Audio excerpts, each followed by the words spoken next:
In today's episode of Hangout Tips, we talk about getting over a fear of climbing in front of others. This could be one of the most important lessons of your life.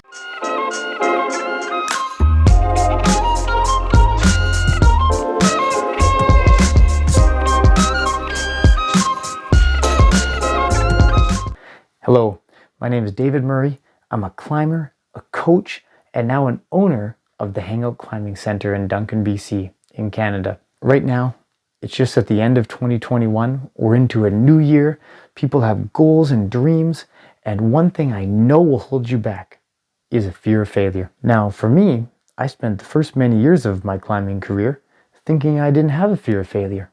I thought fear wasn't my issue, but what I realized is that I was just holding these thoughts, repressing them down into my unconscious, and basically just avoiding any situation that might bring about failure. So I just didn't know. It came to a head when I was coaching a young lady who would go on to become the champion of her whole province in her whole division. She was the best climber in her whole area. But when she started out, she wouldn't even attempt to start the climbs. She would just do warm-up climbs, easy problems for the whole competition. It was painfully obvious that she had a fear of failure. And it forced me as the coach to look at myself and think, do I also have a fear of failure? And so I pulled out some of those repressed memories, and it reminded me of a time back when I was in university when all the best climbers in the country were climbing at my gym. And this one particular day, they were just hanging around, sitting in front of this wall, probably not even paying attention to me, probably didn't even know I existed. But as I was going to do the hardest climb I had ever done, at the last moment,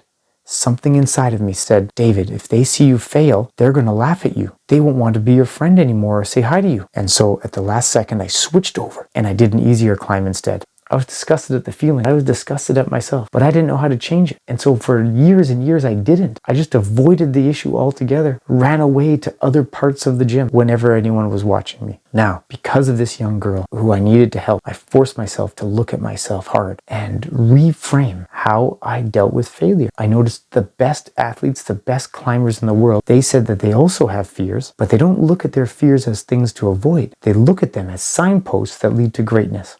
If you want to get better in the new year, just a few months of working on your weakness, instead of running away from it, avoiding it, hiding from it, running to the hangboard so you can get so strong you don't even have to fall off the wall. Instead of doing that, work on your weakness. Tell yourself it's a signpost that leads to greatness when I fail.